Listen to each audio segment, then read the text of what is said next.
riffs are too repetitive, the lyrics make no sense. All the songs are B-sides and the cover art's a mess. There's so much here to tear apart.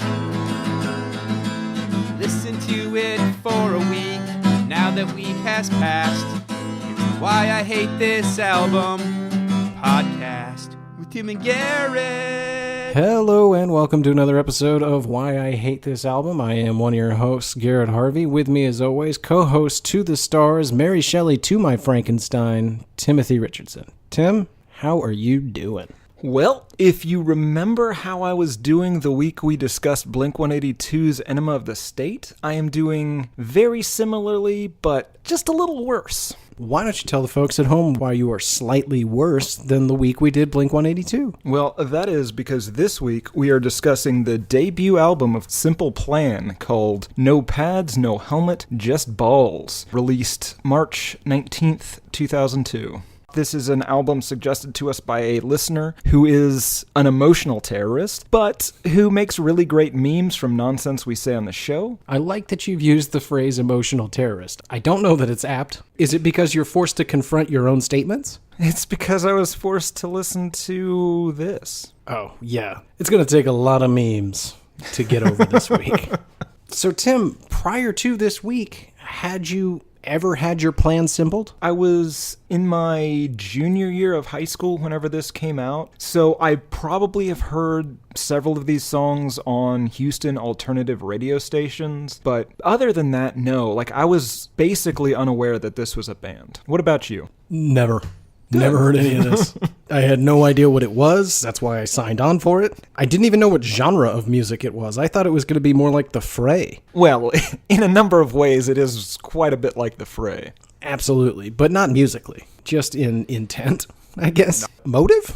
Is that the right word? Yeah, I think they have similar motives. But no, this was all brand new to me. And obviously we're not getting into it yet, but I was actually cautiously optimistic. Because not knowing anything about it, and I've dabbled in the pop-punk realm before. In fact, Blink-182 is one of the few albums that we didn't hate on this show. So I was thinking, hey, maybe this isn't so bad. But before we risk getting any further into the show, we should take a step back. We should find out, how did this band come to be? What is the not-so-interesting history of Simple Plan? This band was formed by people that had played in a earlier band called Reset. Reset was formed in 1993 by a 14-year-old Pierre Charles Bouvier and Chuck Corneau, who was their drummer. This is still a band today. Their most recent album was in 2013, although absolutely no original band members are still in it. So the name Reset is kind of apt, I guess. I don't think his name is Chuck Corneau.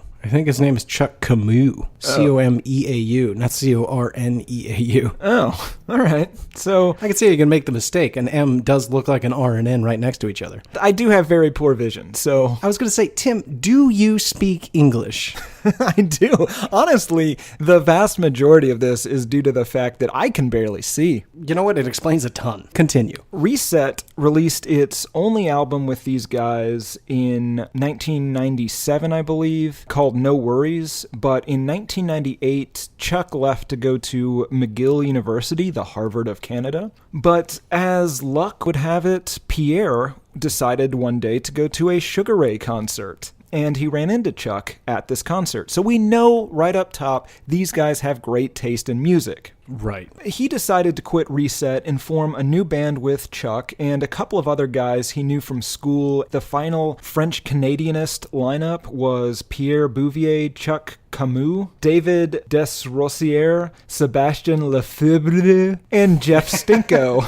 Sébastien Lefebvre. Lefebvre. Nailed it. So we can partially blame this week on Sugar Ray. Oh, I thought you were going to say Canada. Well, look, we've done Justin Bieber, we've done Simple Plan. There have to be good people in Canada, right? Oh, sure. Michael J. Fox, Norm Macdonald. Right. Tons of folks. Or at least two.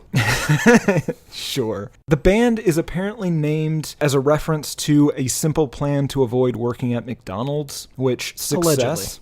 I read that it may also just be a reference to a very good movie called A Simple Plan. Did it drive you crazy that this band is called Simple Plan rather than A Simple Plan? Yes, it did. Yeah. Anyway, despite having no record at this point, they somehow got an invite to do the Vans Warped Tour, and I could not figure out how they pulled that off. No, it's very unclear. The best I could tell is that they were touring around Canada quite a bit and opening up for some fairly well-known bands, and somebody saw them. And now at this point, they're not headlining the Vans Warped Tour, they're just appearing on it. Based on their early performances on that tour, they got a record deal with Atlantic Records, and they record this debut album. Record executives would describe them as classic punk energy and modern pop sonics, whatever the fuck that means. I think it means that it sounds vaguely punk, but it's inoffensive, and these are nice boys. They are nice boys, sort of. Sort of. We'll get into that later. Yeah. No pads, no helmet, just balls. Does quite well right off the bat, and they get more popular. They tour more with the Vans Warped Tour, and by 2003, a year after this album comes out, they are headlining it. They play as the opening act for a number of different bands, including Green Day, Good Charlotte, Avril Lavigne, and of course, Sugar Ray. Of course. They license their music to pretty much anything that will take it. Addicted became the theme song for the MTV show Fraternity Life. They have a role in the Olsen twins movie New York Minute in 2004. And they record the theme song for What's New Scooby-Doo. Also, many of their songs are featured on that show, and they do at least one voice acting cameo, which is very strange. I don't know what's going on in Scooby-Doo land these days, but that sounds like a very different show than the classic adventures that I'm used to with the Harlem Globetrotters. In 2004, they released their second album, which is titled Still Not Getting Any, apparently a reference to the fact that they got no good reviews from critics, but I would argue that it's probably a continuation of some of the themes off of this album.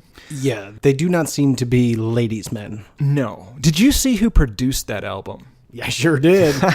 Second week in a row, we have an appearance from Bob Haircut Rock. That album came with a behind-the-scenes bonus DVD, shorter but kind of analogous to the Metallica DVD. And well, it couldn't be longer. Only 20 minutes of it were available on YouTube, but I definitely watched it. Mostly I watched it to see that glorious Bob Haircut bastard again. Any insights from examining the doc? So, yeah. First of all, Pierre is a smarmy bastard, and I fucking hate him. But there's this scene where they talk through some various options for album names. Some of the potential names were, and again, he's doing this with a shit-eating grin on his face. He suggests In the Zone, the Britney Spears album. I've never heard of that, but okay. We'll get to it.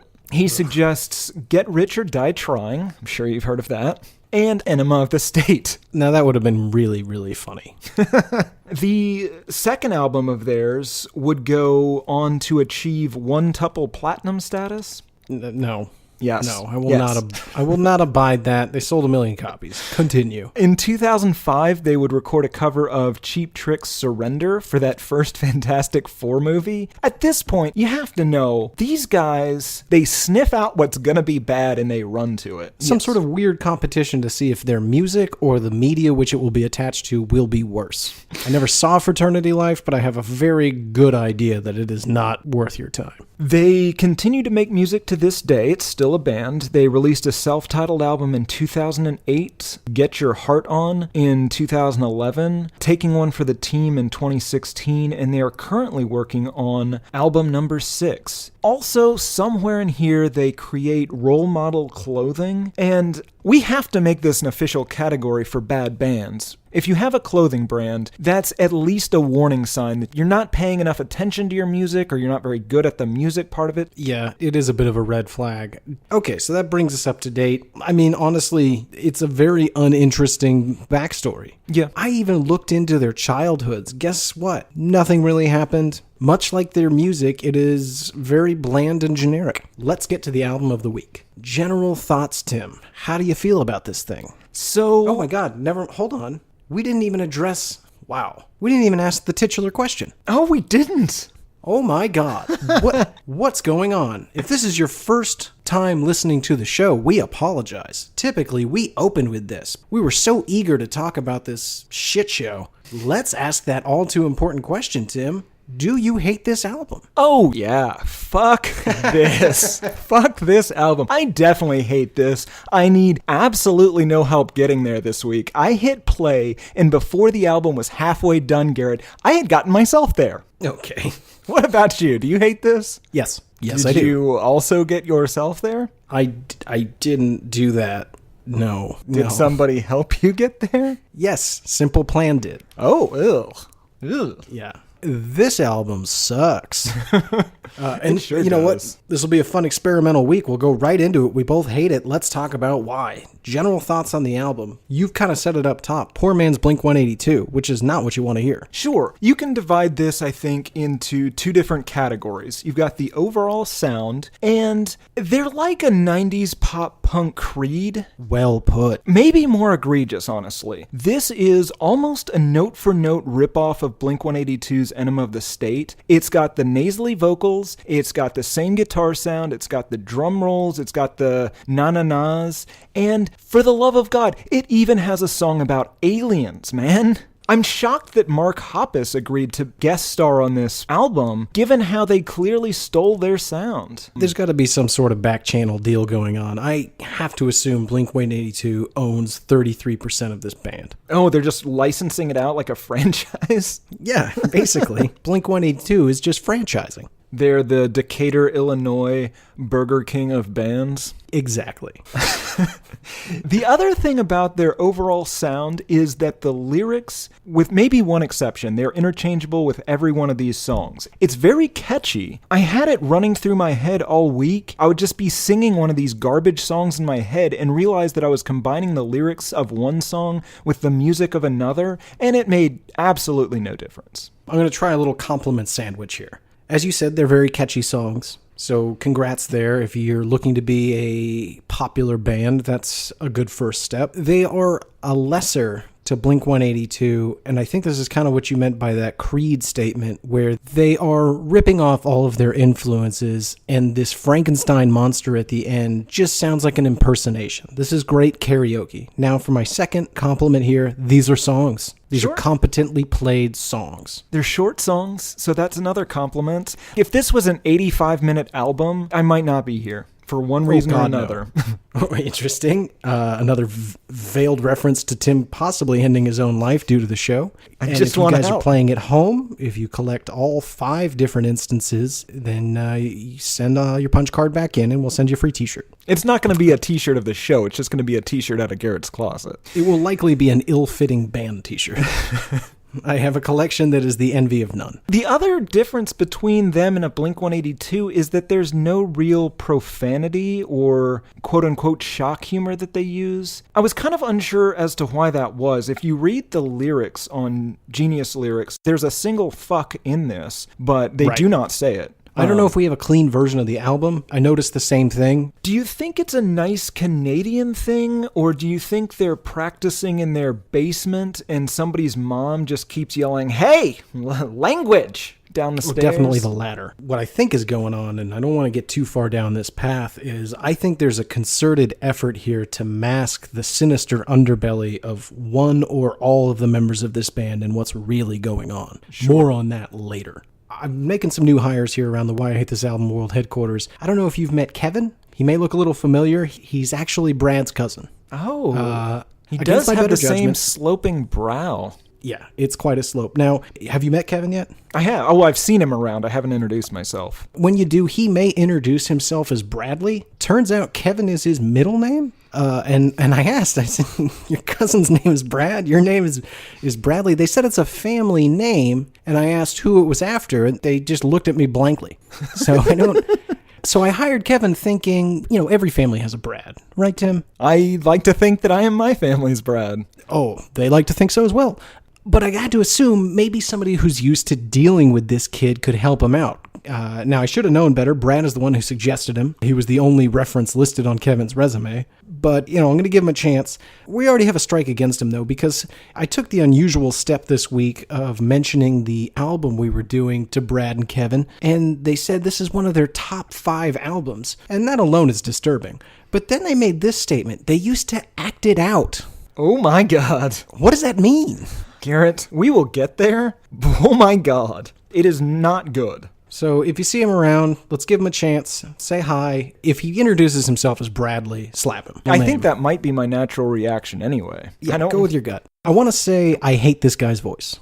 I watched 20 minutes essentially of interviews with him. He's doing a stupid voice, but he also has a naturally stupid voice. It's a different stupid voice, but they are both awful. Another thing we should point out on here, every one of these songs is pure filler. If you didn't tell me which one of these songs were intended as singles, I honestly could not have picked them out. Yes, they are all equally trash. They all sound so darn similar. Nothing makes them stand out and to make you go, oh, there's your lead single. The other huge thing we have to talk about, this whole thing is written from a 12-year-old's perspective. It's meant to appeal to 12-year-olds, which is a fact that they seem to tacitly admit by taking a series of jobs in the children's entertainment business. This whole thing can be summed up as just, no one understands me, that's why my girlfriend left, my parents are jerks, no one wants to have sex with me. If everyone you come into contact with is an asshole, you're the asshole. All sung by adult men. And that's the other thing. How earnest is this? This whole thing seems like an inverse of that It Gets Better campaign. Every one of these songs is in some way about how depressing and difficult childhood and adolescence is. But it's sung by adults who by every measure should have pretty good lives. So the overall message behind this album in that context is that if you're having a hard time as a child, it's not going to get better, at least not by your mid-20s. You should probably go ahead and kill yourself now. Yeah, I definitely got the impression that if I didn't know better, the takeaway here is high school is the most important thing that will ever happen. It will scar you for life and you will be fixated on it until you die. That's right. The other way to look at this, the best case scenario, is that this is a super cynical attempt to extract every possible dollar they could from 13-year-olds. I really do hope that it's just cynical commercialism, because if it isn't, Tim, I can't even begin to tell you how much I've dug into these lyrics, and what I've found is deeply disturbing. Let's say you and I are friends with 3 other people, and 4 of us, our main reason for hanging out is how much we love Blink-182. And the 5th guy just keeps saying, listen, we should figure out how to get hundreds of children to hang out with us. Different once every night, so we never get tired of them. To get all that money that children have. At the very least, we have to call for a vote on that guy's removal from the group. That's not okay. Why does he want to spend so much time with children? Blink-182 wrote vaguely similar lyrics. Newfound Glory, for example, also writes vaguely similar lyrics about how much it sucks to be a teenager whenever they were in their mid-20s. But both of them sort of undercut it with a sense of humor or irony. A sense of a sense of irony that Simple Plan completely lacks. Those guys were about dick jokes, and occasionally they would write a song about how high school sucks. Yeah, they still skewed young, right? It was still a little weird. You had a bunch of 20-something dudes singing songs about how tough it is to be a teenager. But this has a much more self-serious tone. None of it's tongue-in-cheek. That's the problem. Yeah, for the life of me, I can't say for sure, is this cynical? Is this a way to market to a very specific audience? Or does Pierre or whoever's helping him write all these songs really feel this way at this point in his life? I really hope it's not the last one. Before we dig into the song by song, I did something very, very special this week. So after the song by song, there will be a new segment on this show. It'll come right after the song by song, and it is, let's say, song by song adjacent. I'm being purposely vague because Tim has no idea what I've done. I just know there's a series of instruments in the room. Garrett he's got a mohawk. I don't know what that's about. We'll find out. It's just for this episode. Honestly, it took so much effort, I don't think I could ever do it again. But it's really going to help everyone to understand what this album is truly about. So I just want to give everyone a heads up. If you get to the end of the song by song and you got to run, come back and make sure you listen to what happens afterwards, because it's a little surprise for you and Tim. All right, you ready to dig into these songs? Absolutely. Track number 1, I'd Do Anything, featuring Mark Hoppus.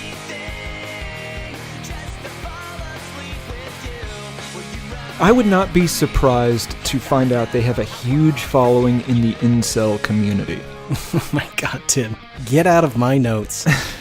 It starts off with this whiny, why doesn't she like me horseshit. We've got 11 more songs of this. Now, we should probably outline for the listeners who may not be familiar with the incel community. They live in Reddit. And 4chan. Don't forget about 4chan. Of course. These are self-described involuntarily celibate men. That is, men that cannot have sex with women because women find them awful. This I mean, we've all gone through an incel period in our lives. Yeah, it's called puberty. Yeah, we don't join together and bitch about it. Well, I mean, we do, but... I thought that I was being cynical. When I heard the start of the song, which opens a little ska-esque, I got a little nervous, and actually, privately, a little excited.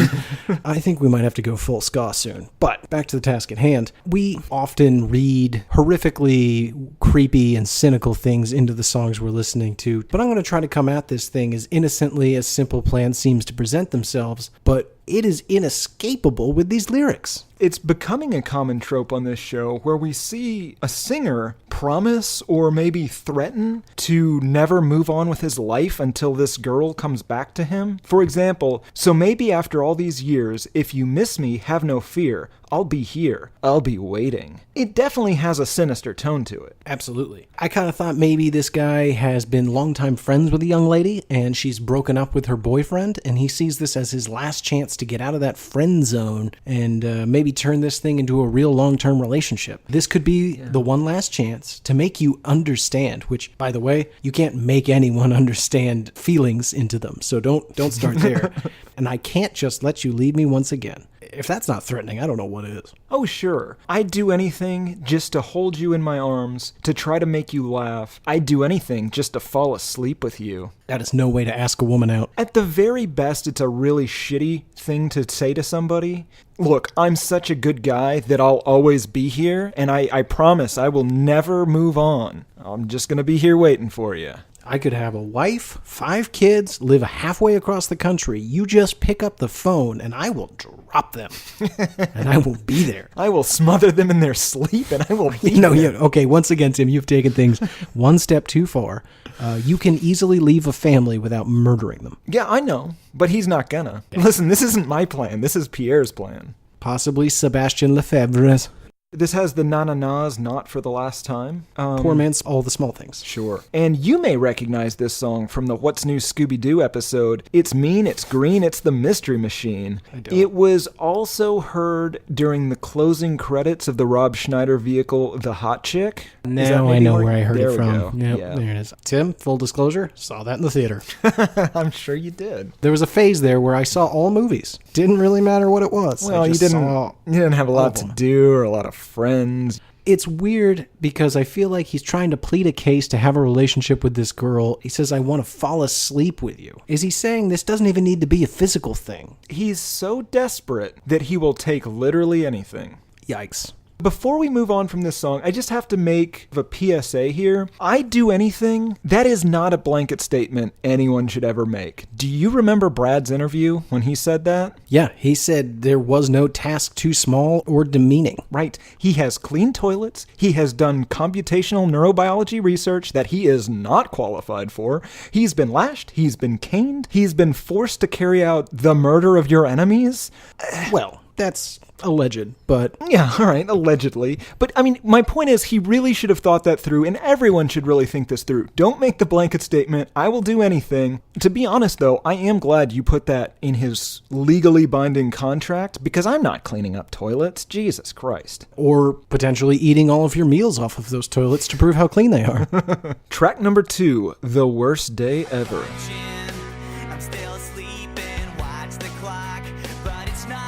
Tim, can you name in recent history one of your worst days ever? Look, people die, ankles get broken, fathers catch you masturbating to Scream 1. Frankly, you know what? You're really all over the map. Also, one of those things was not your worst day. No. At least one of those things. And to be honest, some days people commit with one of their friends to listening to the world's worst album for an indefinite period of time, all for zero reward. I'm asking about a worst day. So I would have to say committing to this show, the albums. Oh, the day you said, yeah, I'd love to do a podcast. Yes. Do you think in his mind, the day he's describing, is that the worst day that he personally has ever had? Or is he saying, the day I'm having is the worst day anyone has ever had? It really doesn't seem like that bad of a day. The list of things that make this day so bad. His alarm clock goes off. It's not quite the height of summer. He has to go to work. he feels like someone is gone. We'll put that in quotes because I don't know what that means. Am I missing anything? Nope, that's it. I mean, most of those things are of his own creation. He took the job. He set the alarm. How old is this guy? I assume that every bit of this is autobiographical. I assume this is a 23-year-old person. So he talks about trading in his summers for washing dishes, right? So this sounds like a grown man with a shitty day job. But who's this song about? I don't know. The thing of it is, almost every one of these songs is written, at least from the perspective of a teenager, possibly a tweenager. And then you got this one song about a guy who's dealing with the workaday world and trying to face down the daily grind of a dead-end job. How did this thing sneak in there? Dude, I think that he forgot about his overall plan to attract children. I'm uncomfortable. This is an example of one of the worst ways to start a song. 6 a.m., the clock is ringing. We should say this will not be the last song that starts off with him announcing what time he wakes up. He really hammers how much he hates his alarm clock. What's funny about this music to me is that, okay, this is a sad song about a gentleman in a dead-end job who just can't face another day of his sad life. Could it sound any happier, though? Well, yeah, that is the weird thing about this album. The music and the lyrics do not fit. All of these songs are very upbeat. They're very poppy. They should be singing about skateboarding or something. Yes, skateboarding and popcorn and stickers. I don't know. Well, all those things are approximately the age group that they seem to be going for, so those are all great examples. But instead, it's about contemplating suicide because you can't get a good job. Or maybe he just doesn't know how to turn his alarm clock off. Maybe it's Saturday and he's got it set on 7 days a week and he means to have it only on weekdays, but he can't figure the goddamn thing out and he lost the manual. Every day I push stop and then 10 minutes later, I swear to God, fucking ringing again. What's the deal? He hasn't figured out snooze. Just as likely as anything given how stupid this is. Track number 3, You Don't Mean Anything with Joel Madden.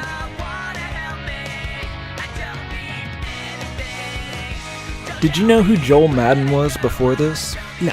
Yeah, of course not. We'll become well acquainted with him eventually. Yeah, we're going to know everything about the guy.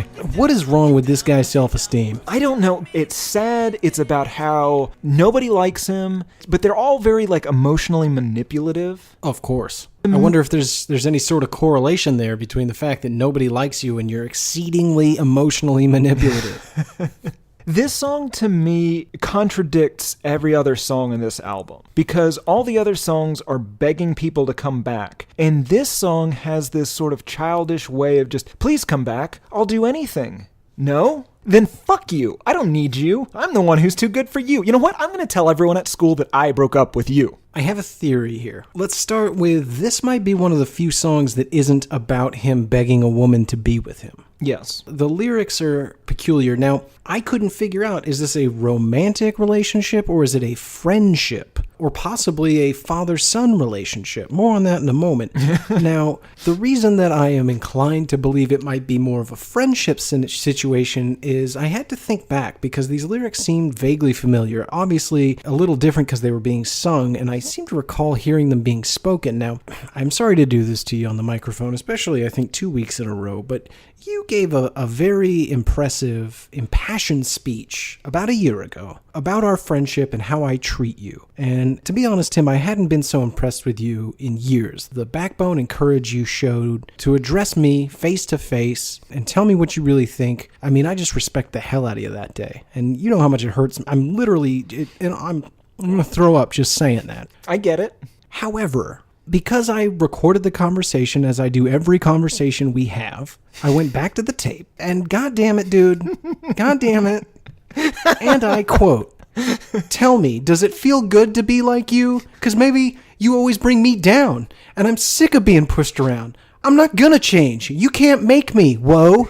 Now the whoa, obviously. I think that's probably what gives it away. Because at the time, I thought maybe you were thrown off that you were so brazen and forthright for fear of strikes. But now that I understand the context, I'm going to give you a real pass here. Did you know that you ripped off this band? I did, and I'm not going to give you a pass. Because you should have known what I was doing. Because I also record all of our conversations, and to quote exactly what I said, I'm not going to change, you can't make me, whoa, And then I said, chorus, you don't. I wrote the whole thing down. I transcribed it exactly. And I left the chorus. I left the verse 1, verse 2. It's all in there. You should have known exactly what I was doing. In fact, this whole thing, you said that you were impressed with me a year ago for doing this. I have been ashamed that you couldn't figure out what I did a year ago. I have lost so much respect for you in the year. And I'll admit, you calling me out on it now it's turning me around a little bit, but the fact that you couldn't figure out, I'd said chorus. I said verse 1. No, you're right. You did. You did say chorus. You know what? This is on me. This one's on me. So, as I mentioned, there's a chance that this is a father-son situation, not the first or the last conversation we're going to have about this kid having an argument with his parents. I quote the lines, "You know you think you know me. You don't know anything. I know you want to help me. I don't need anything. Don't tell me where to go. I don't need you to know." Now, I'm just trying to connect the dots here because it doesn't feel like the rest of these songs where he's begging a woman to just look at it, something, lay near him, breathe on him, give him some of your hair. Doesn't matter. For a pillow. Oh, we'll find out what he's doing with that hair later. So maybe this is to his dad or his mom. He doesn't need their guidance. Yeah. I don't know. And so I will build the case as we move along. I think that there's two types of songs on here. One is to the ladies that won't have sex with him, and then the other is to the parents who rightfully also won't have sex with him.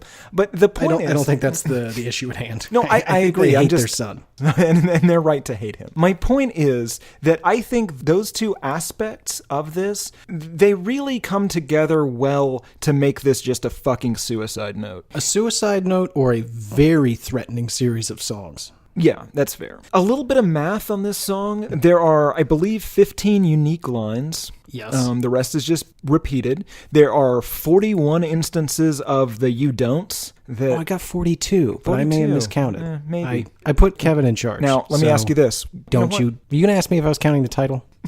I was. What do you take me for? I thought you said you let Kevin do it. Yeah, but of course I check his work. He's still in his probationary period. That's fair. He's not even collecting a salary. Oh, by the way, I totally tricked Brad. He's no longer getting paid in money. He's being paid in beignets. He thinks that's French money.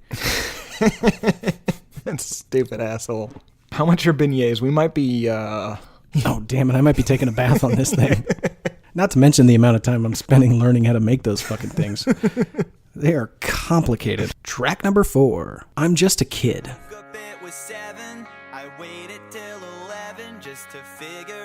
This is the second goddamn song that begins with him waking up and specifically letting us know what time it is. What the fuck? That's important. Is it? Is it important? No, not at all. Oh. What's weird to me is that these songs could go in any order whatsoever. They do not tell a story in the order they are in. However, I could make the argument this might be a concept album. The concept is sadness. I was hoping you were going to say it's like a Chuck Palahniuk novel. It's all out of order, but once you get to the end, it's kind of satisfying. You put it back together in your mind. You know what, Tim? Hold on to that thought. That's going to come up later. I just love that we are on the same wavelength today, and you don't even know it. It's good stuff. I wish you weren't wearing those shorts, but you know what? We don't have time for that. These are my punk rock shorts, though. Right, but what about them is punk rock? I mean, you're sticking it to the man, that's for sure. In every conceivable way. They're actually a pair of pants that were once owned for Sid Vicious. Now, Sid Vicious is a much smaller man than I am, and also I have cut them off into Daisy Dukes as well. Yeah, I get it's an hot unusual when we look record. for leather. Yeah, I get hot whenever we record. I like to let these legs breathe. So, Tim, very important question here for this song. Is he just a kid? No, he is very much an adult. And if you had any confusion whatsoever as to whether or not we were dealing with an incel, I give you the following lines. I'm staring at these 4 walls again. I'll try to think about the last time I had a good time. Everyone's got somewhere to go, and they're going to leave me here on my own. What the hell is wrong with me? Don't fit in with anybody. How did this happen to me? The amount of self-pity is so sad, not just for an angsty teen. Let's keep in mind, guys, this is not just a kid. This is an adult man. Or several adult men. It's unclear who wrote what. Part of this also sounds like it is being written toward his parents, which is very confusing because there's a lot of talk on this album about getting out from under their parents' thumb, but they're grown men traveling the country on this tour before they release this album for 3 years. And I'm almost 100% sure that their moms didn't come along with them to give them a bedtime and tell them that they can't hang out with Blink-182 and NoFX because those guys are a bad influence. I am not certain that didn't happen. I believe they're good boys on their bus playing some D&D or some other fantasy role-playing game. Certainly doesn't have to be Dungeons and Dragons. And then their mom came on, gave them a glass of milk and said, "It's bedtime, boys." And stay away from those NoFX people. I heard you boys were down by the porta potties talking to Pennywise. I've told you to stay away from those gentlemen. So we danced around the opening to this song, and I think that this song, it's addressing once again his morning routine. And if I may, Tim, a small performance for you, because the style of this music, it might as well be Goodnight Moon. These are adult nursery rhymes, for God's sake. I woke up, it was 7. I waited till 11 just to figure out that no one would call. Might as well be, I won't eat them in a house. I won't eat them with a mouse. I just don't like green eggs and ham. It's catchy, and it's just as terrible as the It's a Small World song or ride from Disney. Burrows right into your brain like an earwig and eats away at your sanity. Right. Now, didn't your parents take you very close, but not quite all the way to Disney World as a goof once? Not Disney World. Several other parks, though. Okay, so that was... is not 100% untrue. Once we made it all the way to a park, now granted, it was just one of the largest water parks in all of Texas, but the line was deemed too long, and so I was thrown in a river. We drove all the way down there, and my father said, "I'm not waiting in that line," and threw me in a river. Not counting the title, there are 19 I'm Just a Kids in this song. That doesn't get old ever. I mean, you got to flesh these things out with something because the lyrics are paper thin. As I mentioned, they're nursery rhymes. Now, I said for adults, this really might just be for children. No wonder they were able to put it into a children's cartoon. I kind of get it. If I were the producer for a children's show, these might be the guys I tap. The fault is not on the producers of Scooby-Doo. They're not wrong to expose children to... Well, you know what? They are. See, I think that most people aren't paying attention to the real depths of the lyrics. That's probably true and for the best. Track number 5, When I'm With You.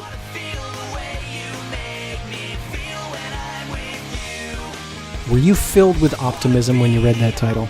No, because I listened to 4 songs on this band. I knew nothing good was coming. I got so excited. I saw the title and I thought, oh good, he's out of his house. He's found someone to be with. Not going to have another song where he's just pining about a girl that wants nothing to do with him. See, he has found someone to be with, but she doesn't know it. That's the problem. That is the problem. Or she knows it and she has made it quite clear she is not interested. Right, but there are bushes on the way home, so... Oh, yes. That doesn't matter. This song is clearly about stalking somebody. I want to feel the way you make me feel when I'm with you. I want to be the only hand you need to hold on to. I guess I'll never get to call you mine. There's a million reasons why I shouldn't call. And finally, you're my obsession. I've got nowhere to turn. Okay, so I'm of two minds on this. Every single line makes it seem as though he is utterly obsessed with her, with the exception of one line, I guess I'll never get to call you mine. So there's just a sliver of hope that he, to some degree, realizes that this ain't gonna happen.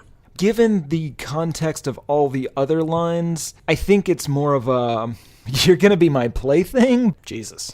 You know, maybe when he says, I want to be the only hand you need to hold on to, he's considering an elaborate ploy to place her life in jeopardy so that she must rely upon him to save her, thus making her fall in love with him. Like a Blake Shelton thing. Disable her car, meet her in a restaurant. Yeah, it could be something that simple. Just, I don't know where your car battery went. How wacky. Don't we have geography together?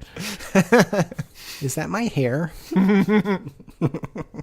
Now, Tim, you jumped right over a line that I'm not okay with, you're definitely not okay with, and of course, Miss Lena Dunham would be furious. I guess I'll never get to call you mine. How dare he, right? She's nobody's to have. You don't get to own her.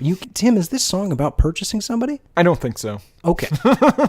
You know what? We've got enough to talk about. I don't think we should get into human slavery. Well, it's not slavery if you bought... Oh, wait, no, it still is. Never mind.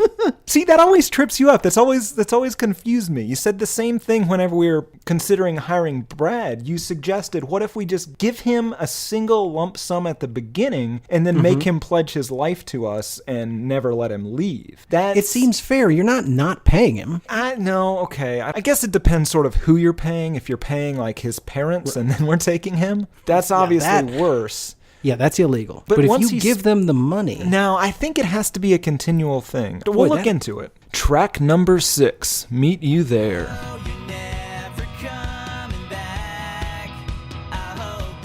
This is a deeply troubling song. Very troubling. It definitely seems to be, I'm going to meet you in heaven, or in the afterlife, or possibly in hell. I don't really know. Boy, Tim, you and I just zero right in on those key details. I was going to say, you remember in that last song where I said there's a sliver there that he's realized that they're not going to be together and he's ready to move on? You can just forget that. This guy has made the decision that, well, they may not be able to be together in this life. He has found a solution to make sure they're together for eternity. It's clear that he killed this girl with the sole purpose of believing that they're going to be together in heaven. It could just be, I'm going to kill myself and I will wait for you in heaven, but then we're going to fucking be together. You know, I consider that as well, but let's do a line-by-line analysis and see where we land. You know we are never coming back. Well, oh, you know what? I think you got me there. Let's keep going. I hope that you can hear me. Obviously, people feel a little foolish sometimes, not you, when they pray, so he's not sure if she's even listening. I'm waiting to hear from you, so he's hoping for a sign to make sure that he knows she's going to be there when he leaves this mortal coil. I'm left alone. A part of me is gone, his heart, and I'm not moving on. So while he knows they can't be together, he has no interest in any other women. And then finally, the most important line, I know the day will come. I'll meet you there, no matter where life takes me to. And even if I need you here, I'll meet you there. There's just no other way to read that. At the very best, he is planning on spending eternity with this person. So here's my problem. His girlfriend or ex-girlfriend or person that he doesn't know he exists, whatever the case may be. Girl that he sits behind in his history class. Sure. She wants nothing to do with him, but he plans to get her in the afterlife. That would be heaven for him. But given the fact that she doesn't like him, that would be hell for her. Her heaven would not include him. Now, I'm no heaven expert. I'm no hexpert. As I understand it, heaven is for all eternity, right? Yes. That's a lot of time for him to work on his game. That's fair. But if we just stick with the idea that this guy he's at a point where at least whenever these two both die, possibly in the same moment, could happen, that she's not going to be a huge fan of him. It raises an important question for me about the afterlife. Okay. If your heaven is being with somebody that doesn't want to be with you, how does Jesus Christ, our Lord and Savior, decide who gets their way? And I came up with some options. Do they trade off? Is it like a day by day, or maybe you guys are together for a year and it's his heaven, and then you're apart for a year and it's her heaven, or a day by day? Does Jesus decide based on who is the worst person in life? So if she was somehow a worse person than he is, they're together. It's his heaven, it's her hell. So she still gets to go to heaven, but it's just not going to be nearly the heaven that she'd like it to be. Oh, I think it's her hell. I think that's her punishment. So some sort of inception of the afterlife, where hell exists inside of heaven. Yes. Boy, I like that. To be honest, this is very important because, as you know, and our listeners may not know, if there is a God, and if there is a heaven or a hell, the two of us have committed to spending eternity together. That's not the problem. We're both into that. We're both very excited about the idea. Here is the problem. We've never discussed what our vision of heaven would be like. Now, my heaven would obviously be cowboy or Old West themed, and I know you don't think I watched it. I watched the TED Talk you gave, and I mean, it was almost 100% about how your version of heaven would be some sort of androgynous Bowie kind of thing. Mm-hmm. Right. Right. So how do we figure out what our combined heaven would be like? I mean, we could draw straws, we could do rock, paper, scissors, but I don't want to bet eternity. I don't want to live in some sort of Bowie world. I saw that goddamn Mick Jagger dancing dancing in the streets thing, I can't do that for more than 3 minutes. It's not going to be like that. That's not the version of Bowie I want. Oh, more of a Ziggy Stardust, or? Yeah, more of a Spiders from Mars situation. Here's what you're not realizing. I think you're just not fully wrapping your head around eternity. One of two things is likely happening. Now, I know you don't watch Westworld, but you're familiar with the concept. So robots play a very big role in heaven. So going back to our initial question, this gentleman is likely in his heaven getting a robotic version of this girl. Not the actual girl. At least in the meantime, until he is able to convince her, because 100 years that's not enough time to sway somebody's opinion towards you. But when you have eternity, I mean, you hit year 500, 600, there's only so much you can do in heaven. So yeah, I'll give this guy a shot.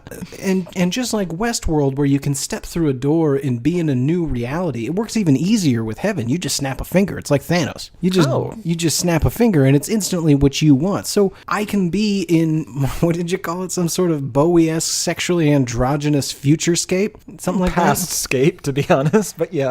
Can it be like a 1970s oriented vision of the future? Garrett, it can be anything you want, but I'm going to be bringing those robot cowboys in there. Keep your cowboys out of my futurescape. Don't mix the worlds, Tim.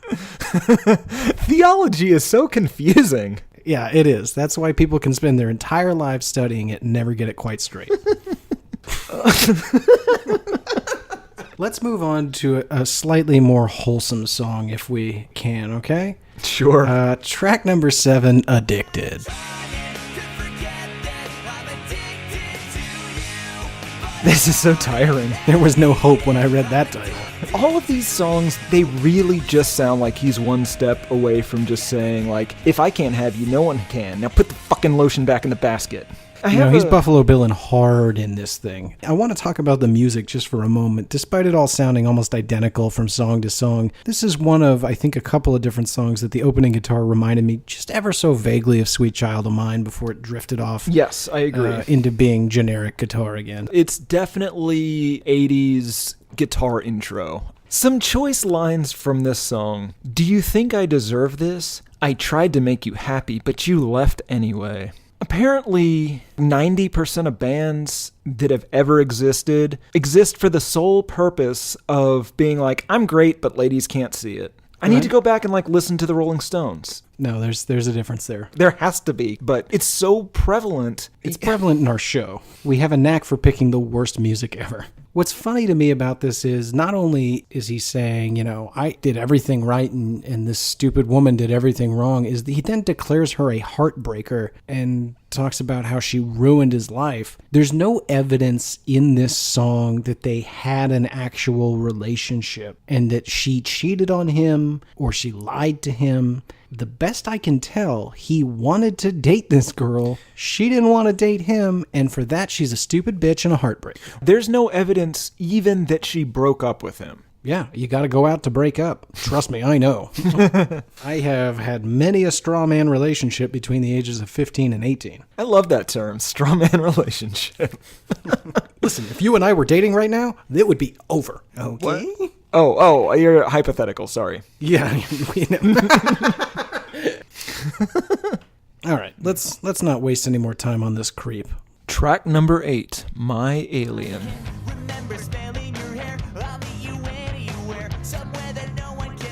This somehow lacks all the nuance and dignity and subtlety that apparently the Blink-182 and Smash Mouth songs about aliens had. Yeah, he just put it right there in the title. And not only is it about aliens, this is about wanting to bang an alien. His girlfriend alien. Well, yeah. He's so good at getting Earth women, I guess is how he would probably refer to them, to date him. I think it's quite the contrary, Tim. I think he's so bad at getting Earth women that he has turned his focus to a fictitious alien girlfriend.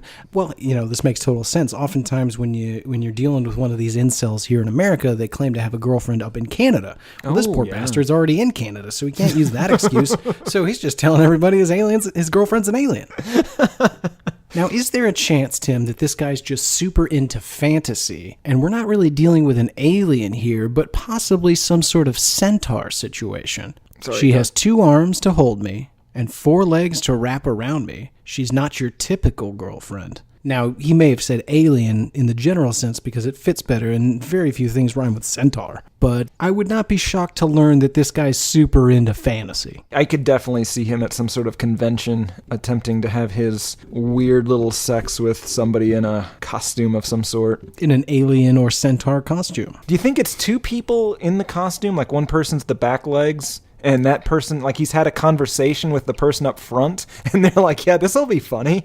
Go around back there. And the person in the back was just not privy to it. Jesus Christ, I certainly hope that's not the case. If things get serious and they go upstairs to the hotel room and at their convention center, and the gentleman in the back isn't aware of the arrangement, yikes. The first verse on this song sounds extremely sinister. I'm sick of being alone. When are you coming home? Just a glimpse of your face. I can remember smelling your hair. I'll meet you anywhere. Somewhere that no one can retrace. Somewhere that no one will know our faces. This is the high school teacher running away with a student to Mexico, where no one will know their faces. Well, I mean, that's a way better situation than what we're dealing with here. In that situation, they're both consenting. Now, they're not adults, but they're consenting. I think this involves a stinky van and some chloroform.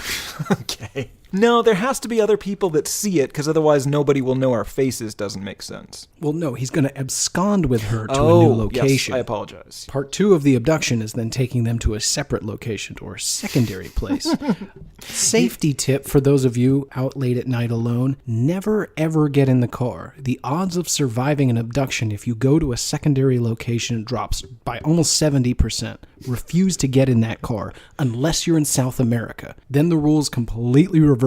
Oh God, There's an entire cottage industry around abduction. They just want the money. They want nothing to do with you. If you refuse to get in the car, they will shoot you. Just looking out for our listeners, Tim. I mean, if this show's about anything, it is about personal safety. If it's about two things, right, public safety. If it's about two things, it's about public safety and music. If it's about three things, it's about public safety, music, and cowboys. No matter how hard I try to keep that third one out. There's some lines in here. They seem to imply that he believes he will steal this alien spaceship, and I didn't know what to make of these. She can take me to the place that she calls home in a spaceship that someday will be my own. I assumed that he was marrying his alien. Okay, so they're combining assets. Right. Part of her property is a spaceship that he is excited about driving. Wouldn't you be? Oh, absolutely. You know what always bothers me about movies with spaceships? People that have never been in a spaceship immediately know how to fly the spaceship. I mean, it's a lot like driving. You've got that steering wheel. It's just in 3 dimensions, but that third dimension seems to take care of itself, so it's really just like driving. I don't think it is. If you and I find ourselves in a spaceship, I'm driving. I think you will smash us into the earth. I assume you also will. Yeah, but at least I'm not taking a naive approach to spaceship travel. I just don't think it's a gas and a brake, man. Yeah, there's probably some flaps on the side. Good God, it's space. There's no flaps. What?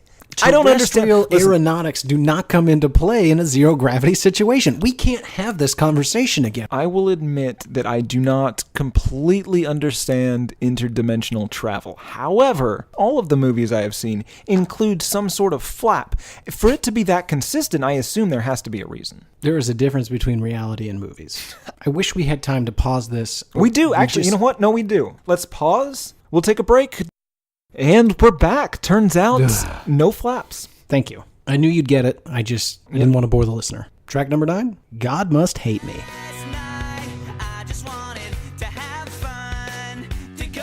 This reminded me of the Green Day song Minority. I don't know if you know that song. I hate this song. I hate this band. And if there's a God, then I assume God does in fact hate this. And him. Yeah. I think that he is covering up his internal rage and the abnormal feelings and ideas he has by trying to state he's got typical kid reasons why he feels cursed. There's a car accident, and there is forgetting to study for a test. I'm not sure what tests the Vans Warped Tour was handing out. What does the X in MXPX stand for?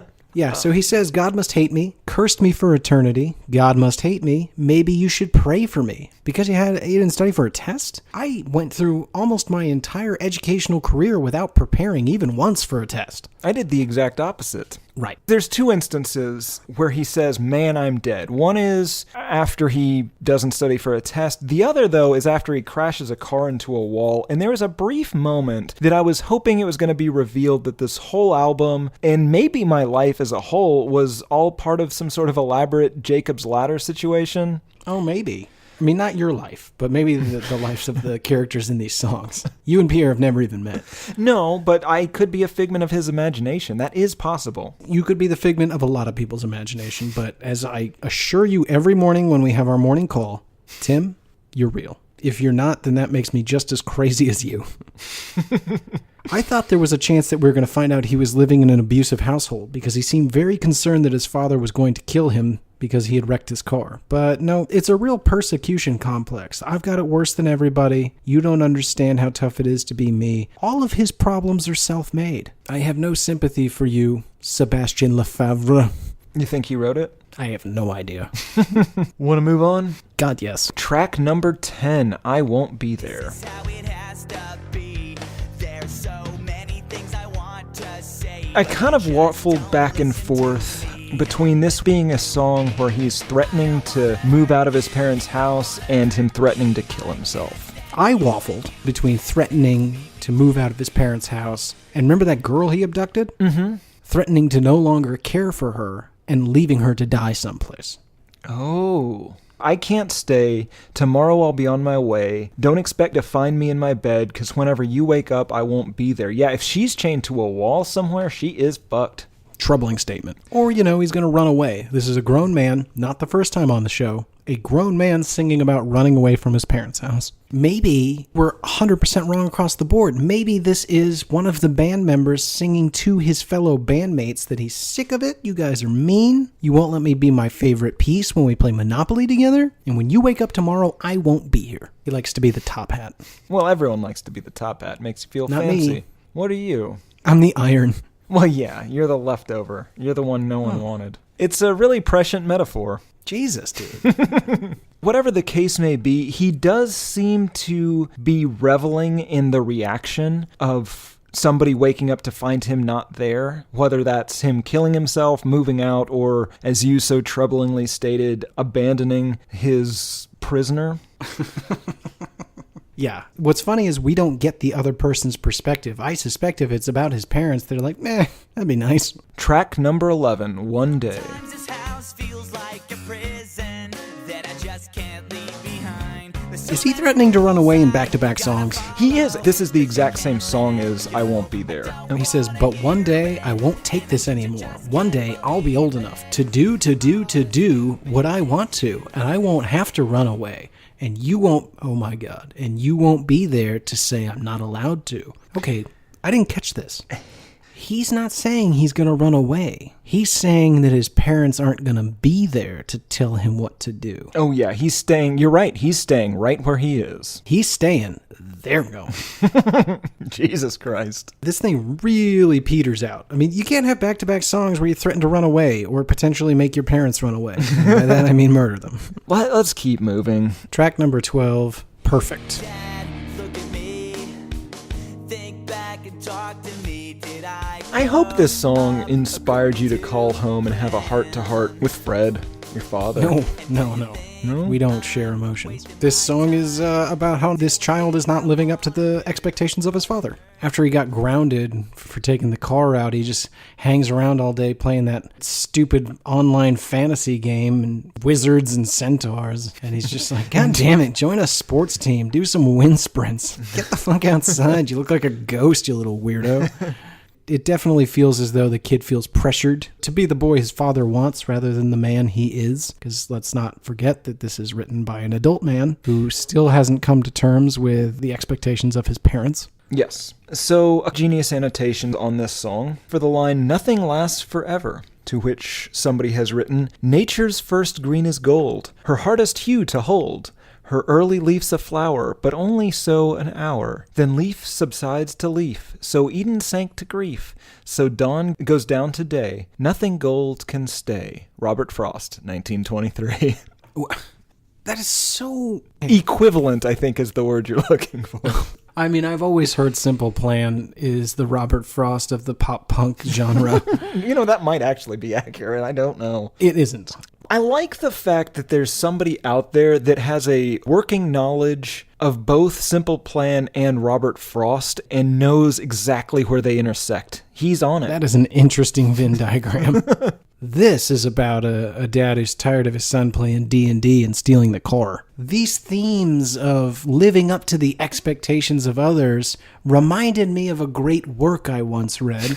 I went to the Tome, and for those of you who may be listening for the first time, again, I'm sorry. I have a collection of poetry that I composed as a 16-year-old boy that I'm deeply ashamed of, but coincidentally, many of the works inside of it coincide very often with the awful writing styles of multimillionaire recording artists. Tim, when I heard Perfect, I found a work titled, Who Do You Really See? If I may, I multiply in your eyes. You see more of me than shall ever be. But I'm just one. With all my strength, I strive to be the me you see. Who you want me to be, but that's not me, for I'm just one. When you look, just see me, not the me you want to see. I said this at the beginning of this song, Garrett. Call your father. Read that to him. He will be moved, and he will accept you as the whatever it is you are. It's really good that Pierre did not come across you when you were 12. Putty in his hands. Had he caught me at like 14, I'd have been like, this music really speaks to me.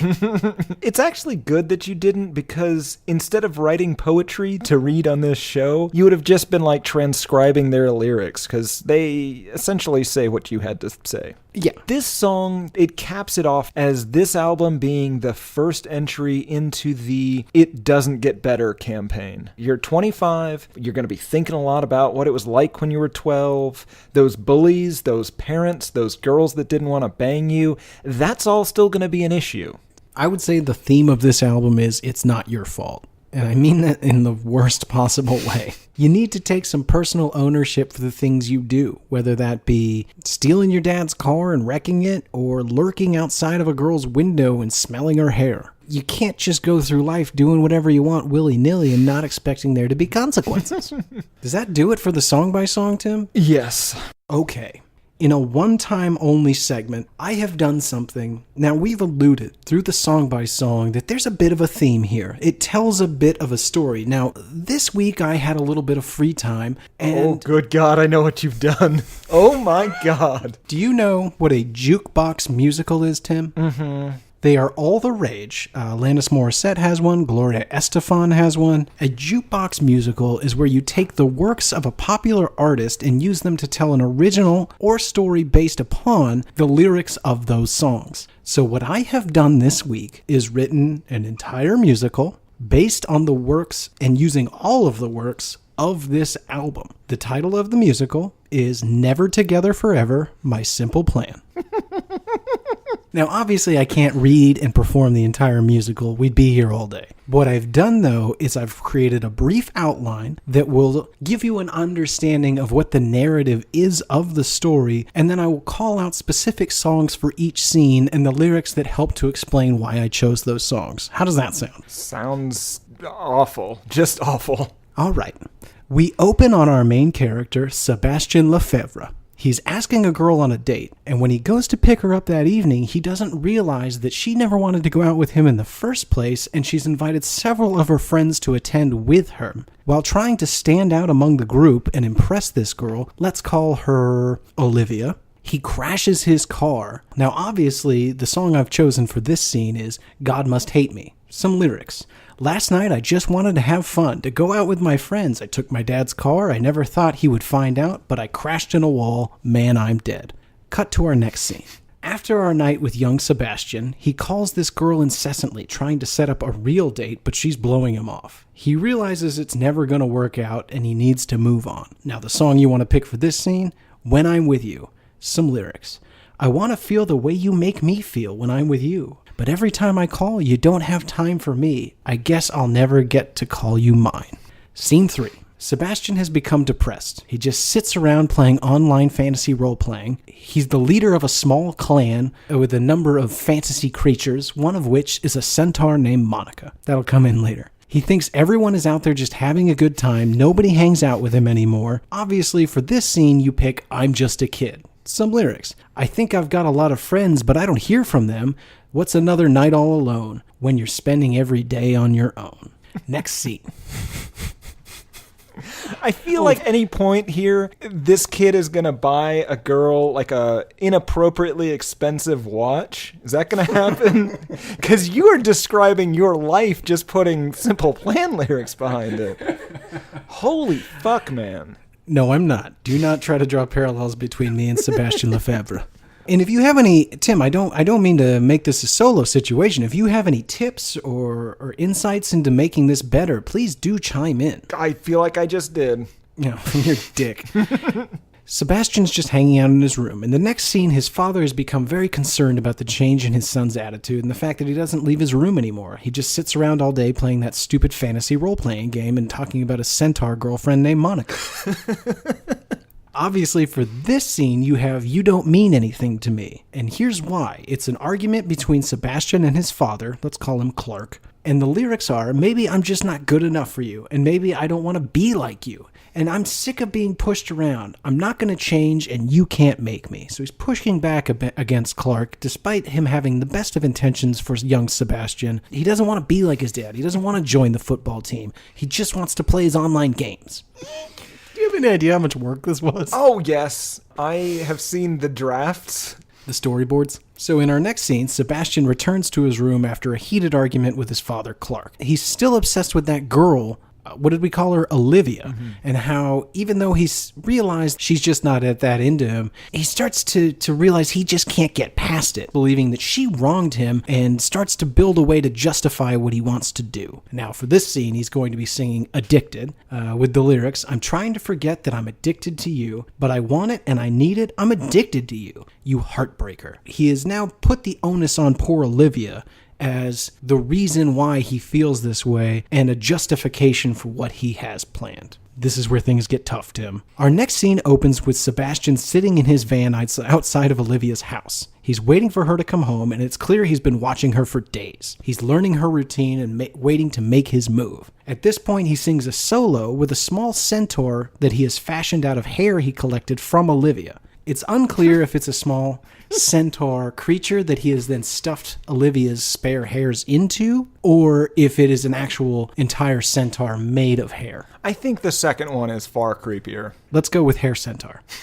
So for this song, he is singing My Alien, some lyrics. I'm sick of being alone. When are you coming home? I can remember smelling your hair. Obviously, he's sniffing Monica, the centaur's. Sure. The hair centaur while he does this, while he stares at the house waiting for Olivia to come home. I'll meet you anywhere, somewhere that no one can retrace, somewhere where no one knows our face. As he continues to wait for poor Olivia to come home, he turns his attention back to Monica, the hair centaur. And now I want to make sure it's clear here that in his clan, in the online role-playing game, there is a centaur named Monica. So he's created a real-life version, well, real life's tough, but a hair doll out of Olivia's hair to represent Monica the centaur. And he sings to her, nuzzling the hair centaur. She has 2 arms to hold me and 4 legs to wrap around me. She's not your typical girlfriend, she's my alien. It's clear that he knows that he can't be with Olivia. He has instead formed a deep emotional bond with this hair centaur named Monica. Now, at the end of the scene, poor Olivia comes home and he snatches her and takes her away in his van. We cut to the next scene where we see Sebastian in some sort of underground bunker or lair. Could be an abandoned building out in the middle of the desert. Doesn't really matter. And Olivia has been, let's say, chained to a radiator or something terrifying. Now, it's assumed that she's been there for a few days, and this is when Sebastian begins to realize that he can't just stay there forever with her. He's got to figure out what to do with her. His goal was to make sure that if he couldn't have her, no one could. And so he's decided he can't come to actually kill her. He loves her far too much. So he just decides he'll leave. And of course, here he sings, I Won't Be There. Some lyrics. I don't want to make this harder than I have to.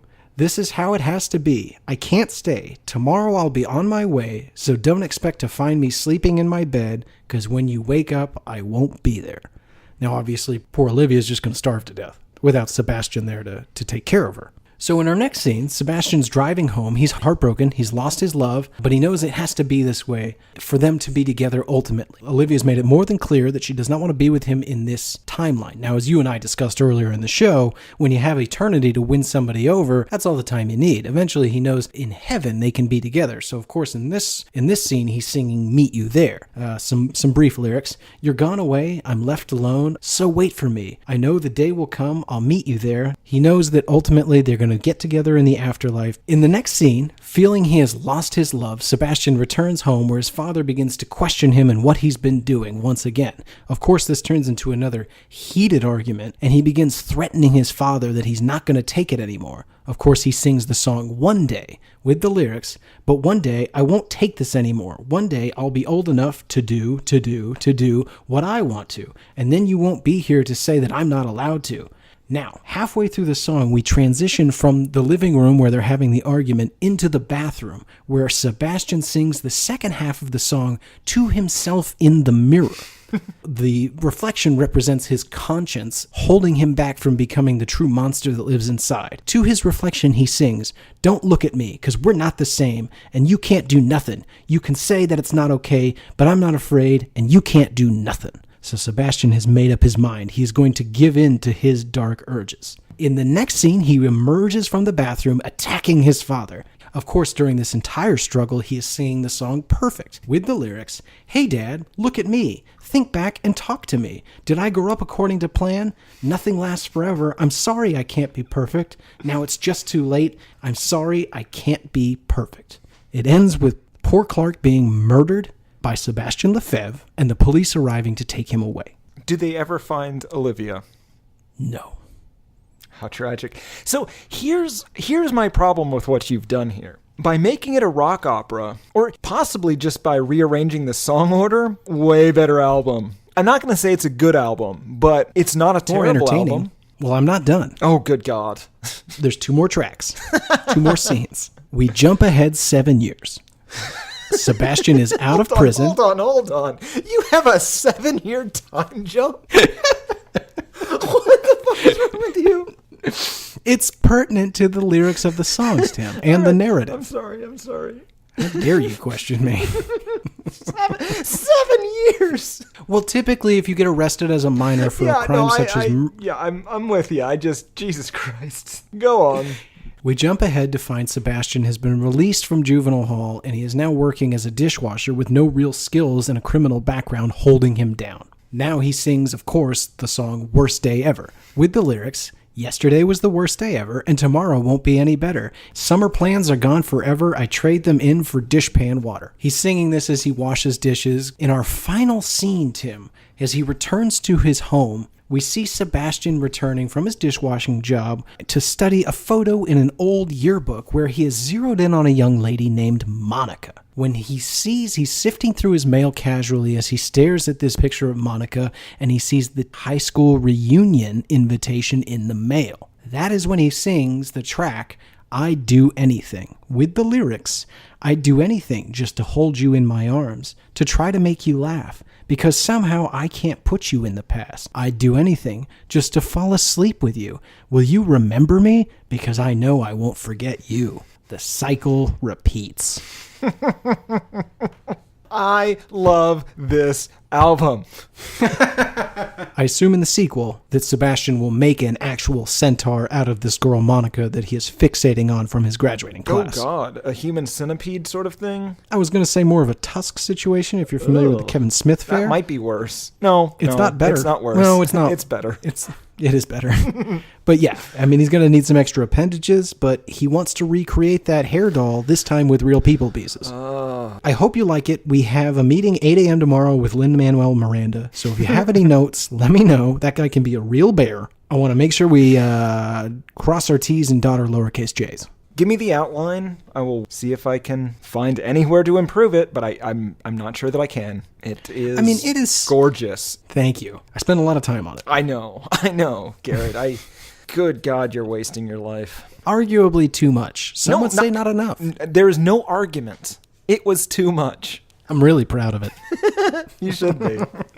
We've done the song by song. We've really analyzed this thing, recombobulated it into a Tony-winning musical. Tim, how did this thing do? It did pretty well. It sold 2 million copies in the US, and adding everything up, it has sold 4 million copies worldwide. It's double platinum in the US, double platinum in their native Canada, although that's only 200,000 copies. What? Other countries do platinum different than the US. It's not 1 million, it's 100,000. It's peaked at number 35 on the Billboard 200 in the US, peaked at number 8 in Canada. It seems to be somewhat well regarded in retrospect as a good pop punk album. It was listed as number 47 on Rock Sound's 51 most essential pop punk albums of all time, and it was listed as number 33 on Rolling Stone's list of 50 greatest pop punk albums. Interestingly, Rolling Stone gave it 2 out of 5 stars when they originally reviewed it. Oh, so they just don't view pop punk to be particularly good in general. We do not have a Robert Christgau, and good for Robert Christgau. I wouldn't want to sully his ears with this nonsense. But Amazon has 712 reviews. That's a lot. Oh, yeah. That is a whole lot. Yes. That's like twice as many as usual. It got 68% 4 to 5 stars, 23% 1 star, so there is a big contingent of people that do not care for this. Good for them. First review here is by L. Reanimator O. In a field of dictators, these guys are like Stalin, easily, is the title. I don't know what this could possibly be about. Before my musical tastes went off the deep end completely around September of 2002, I remember my friends playing this in his car when we were driving up to the mountains. Now, pop punk is really a hit or miss thing. I loved Green Day as a young buck, and I could listen to Blink-182 and actually enjoy it. Then my roommate at the time got this CD and kept playing it. To say no pads, no helmet, just balls changed my outlook on music is severely inadequate to express my reaction to Simple Plan. So before I get real long-winded, maybe I should give Simple Plan credit in that their brand of music made me follow my own existing esoteric taste even farther. But then I might as well say Pol Pot was an alright guy because he taught me communist regime-inspired genocide was bad. And there's no way in hell that's gonna happen. 1 out of 5 stars. Oh, wow, that is an incredibly tenuous and complicated metaphor. 10 people found that helpful. Oh, bullshit. I've never met 10 people my entire life that even know who Pol Pot is. Yeah, that's fair. He did not make a big mark on history. Another review here. This is by Maricela, called Old Ladies Just Wanna Have Fun. Okay. I'm 57, and my idea of living hell is being forced to listen to Metallica and Iron Maiden. But I love dancing around the kitchen yelling, I'm just a kid and life is a nightmare. The reason I love these songs is because they were written from the perspective of a 12-year-old. I get to remember the good parts, and be oh so glad that no matter how bad things get, they don't get as bad as they did when I was 12. If I'm feeling weird, I can stay home and dance around the kitchen, because there's nobody to force me to go to school and be tortured. No, this isn't The Clash, who I saw when you pishers were in diapers. But everybody doesn't have to be a genius, especially when they're feeling 12. 4 out of 5 stars. Garrett, what happened to her when she was 12?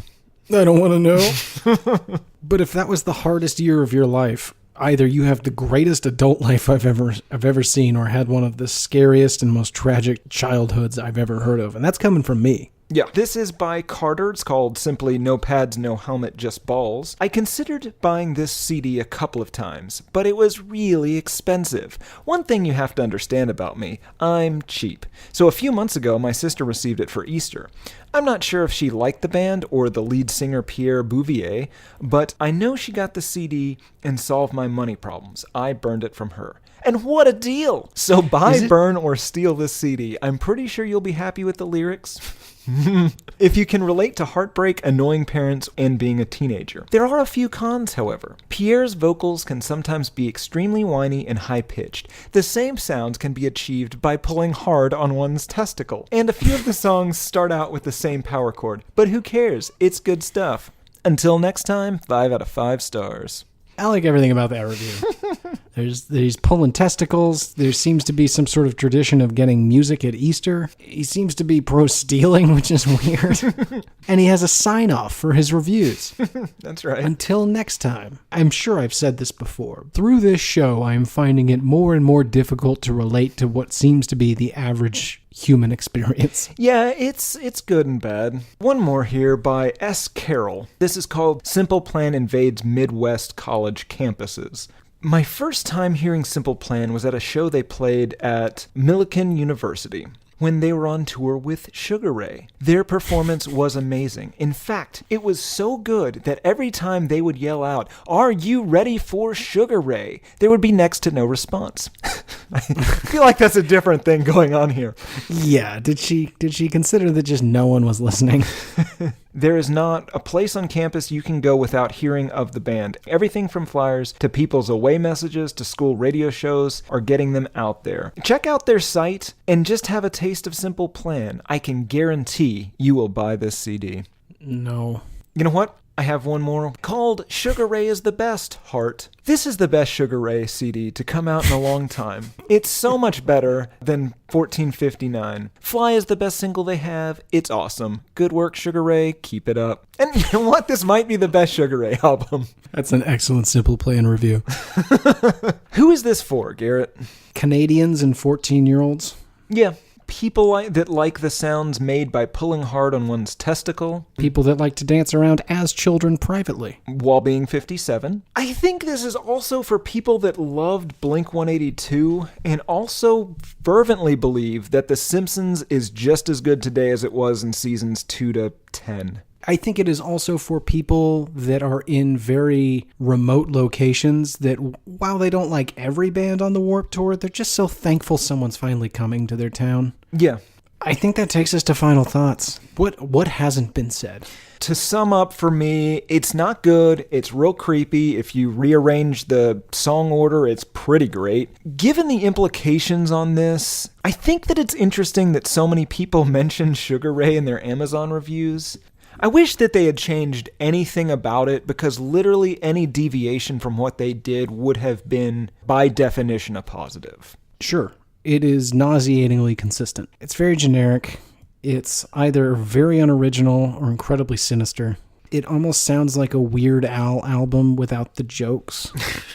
Like he wanted to do an entire album cover of, say, Green Day or Blink-182 or Eve 6. Sure. The only other thing I haven't said about this is I'd be curious to hear their next album. If they are still talking about the struggles of a 16-year-old Sebastian Lefebvre, then I'm calling the authorities. Do you hate this album? Yes, I do. Do you hate this album? I do. Good God, I do. It just sucks.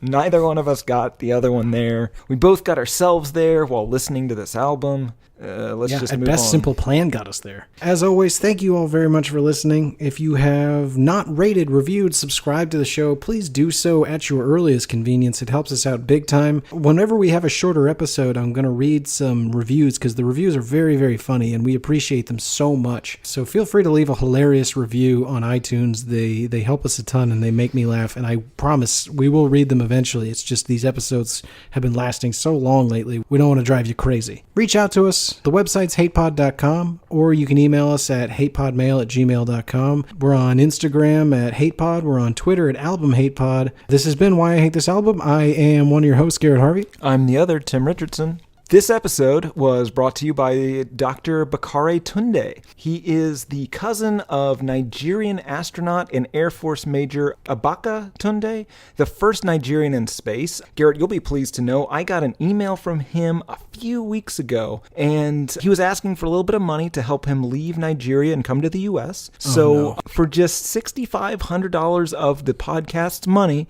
I was able to negotiate close to $1 million for this podcast, which he will be giving us later this week. So our podcast is about to be on really good financial grounds.